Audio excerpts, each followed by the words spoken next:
दोस्तों इस वीडियो में हम आपसे डिस्कस करेंगे फ्रीडमैन-सेवरेज हाइपोथेसिस के बारे में।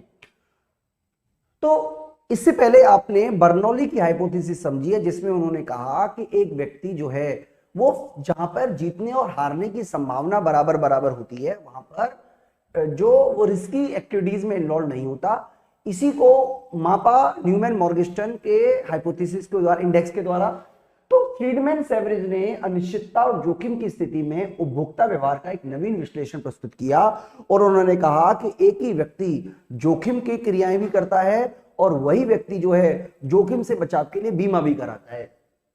यानी कि जब एक व्यक्ति बीमे की पॉलिसी कराता है तो वो जोखिम से बचने के लिए भुगतान करता है। यानी कि जब एक व्यक्ति बीमा कराता है तो वो बड़े नुकसान से बचने के लिए छोटा नुकसान अपना उठाता है। जैसे मान लीजिए मैं कार का इंश्योरेंस करा रहा हूं, अब कार जो है वो 10 लाख रुपए की, इंश्योरेंस 30,000 रुपए का है, तो मैं 30,000 रुपए का भुगतान कर रहा हूं ताकि 10 लाख रुपए का मुझे लॉस ना हो। तो इसका मतलब ये हुआ कि मैं बड़े रिस्क को ले रहा हूं, मतलब बड़ा रिस्क नहीं लेना चाह रहा, इसीलिए मैं बीमा की पॉलिसी करा रहा हूं। तो ये जोखिम से बचाव का एक तरीका है।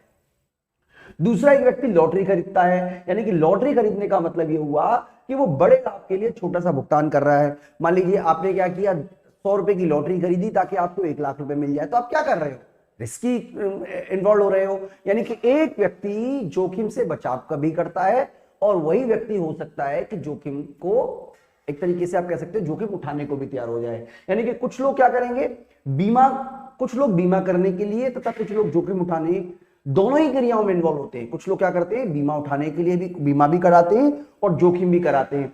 इस तरह वो जोखिम से बचते भी हैं और जोखिम को उठाते भी हैं।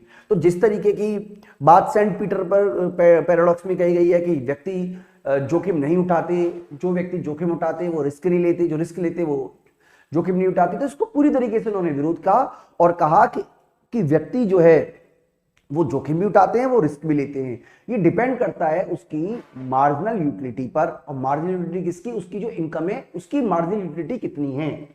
फ्रीडमैन एंड सेवरेज ने न्यूमैन मॉर्गेस्टर्न का जो मेथड है, उपयोगिता को मापने का तरीका, उसी का प्रयोग किया और बताया कि किस परिस्थिति में व्यक्ति जोखिम उठाता है, किस परिस्थिति में व्यक्ति बीमा कराता है।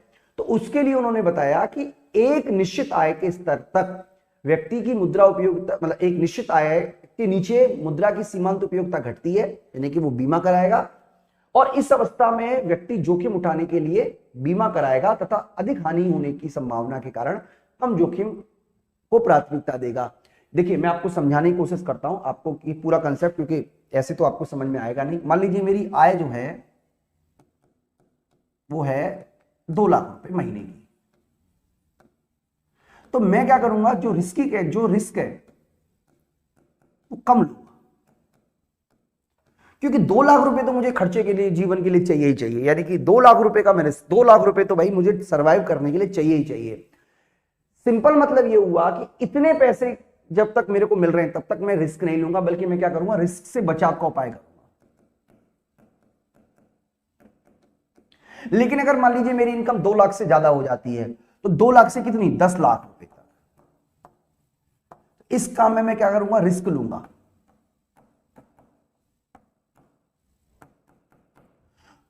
क्यों, और इससे मान लीजिए 10 लाख से ऊपर हो जाती है तो मैं रिस्क नहीं लूंगा, इससे ऊपर मैं रिस्क नहीं लूंगा।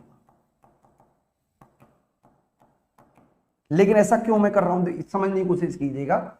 यहां पर मेरी जो मुद्रा की सीमांत उपयोगिता है, मुद्रा की सीमांत उपयोगिता वो घट रही है, घटती है। हम इसको समझाने के लिए चलिए 5 लाख मान लेते हैं।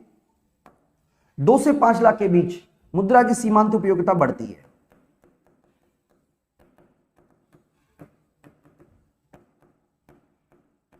उपयोगिता बढ़ती है। और अगर 5 लाख रुपए से ऊपर हो जाए तो फिर से मुद्रा की सीमांत उपयोगिता गिरेगी।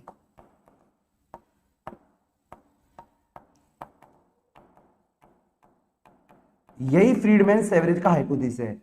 इसलिए इस स्थिति में व्यक्ति क्या करेगा, बीमा करवाएगा, बीमा करेगा, और यहां पे व्यक्ति क्या करेगा, जुआ खेलेगा, रिस्क लेगा। मैं आपको एक टेबल के थ्रू भी समझाने की कोशिश करता हूं। देखिए यहां मैं आपके लिए टेबल बना देता हूं। यहां मैं आपके लिए टेबल बना देता हूं। देखिए, मान लीजिए एक व्यक्ति की आय है लाख रुपए में, 1 लाख, 2 लाख, 3 लाख, 4 लाख, 5 लाख, 6 लाख। अब जब उसे पहले 1 लाख रुपए मिलते हैं तो मान लीजिए उसकी जो सीमांत उपयोगिता है वो 100 के बराबर है, यानी कि उसको यूटिलिटी जो मिल रही है उसे 1 लाख रुपए से वो 100 के बराबर मिल रही है, 100 यूटिलिटीज के बराबर मिल रही है। दूसरा 1 लाख रुपए मिलने से, यानी कि एक एक्स्ट्रा 1 लाख मिलने से उसको 80 मिला। तो इसका मतलब ये हुआ कि इस केस में उसकी जो टोटल यूटिलिटी है वो 100 है और यहां पे 180 है। अब इस केस में सपोज कीजिए उसके पास 2 लाख रुपए, 2 लाख रुपए। अब अगर जीतने और हार, अच्छा चलिए हम मान लेते हैं कि 3 लाख तक यूटिलिटी कम हो रही है, जैसे हमने पहले एग्जांपल दिया था ना, उसमें हम 2 की जगह 3 मान लेते हैं, यहां पे 3 मान लेते हैं, इसको 5 मान लेते हैं, जिससे कंसेप्ट आपको समझ में आ जाए।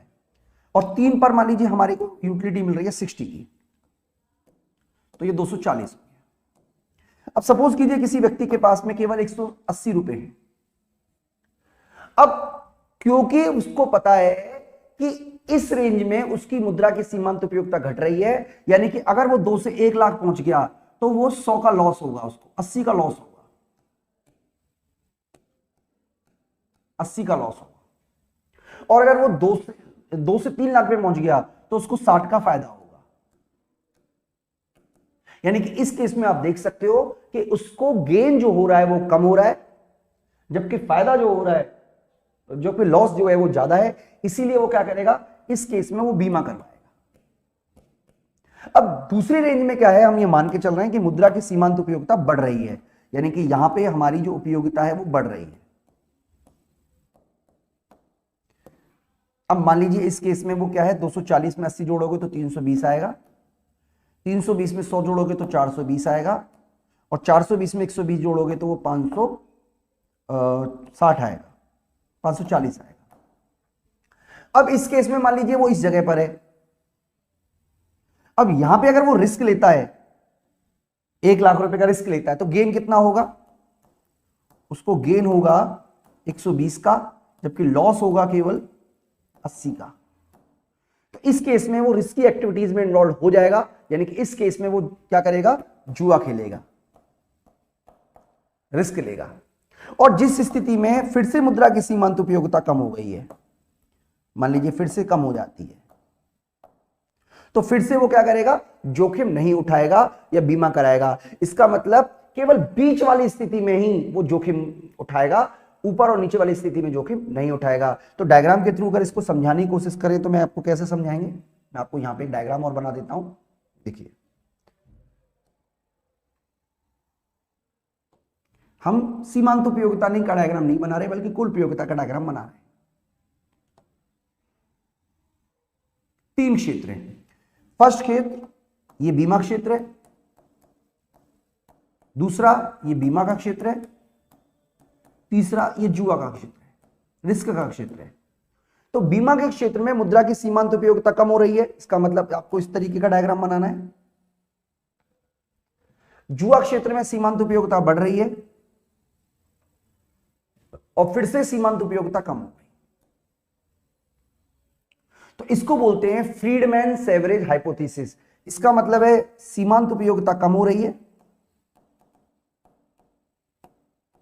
क्योंकि सीमांत उपयोग, ये तो कुल उपयोगिता का डायग्राम है ना दोस्तों, सीमांत उपयोगिता का डायग्राम नहीं है।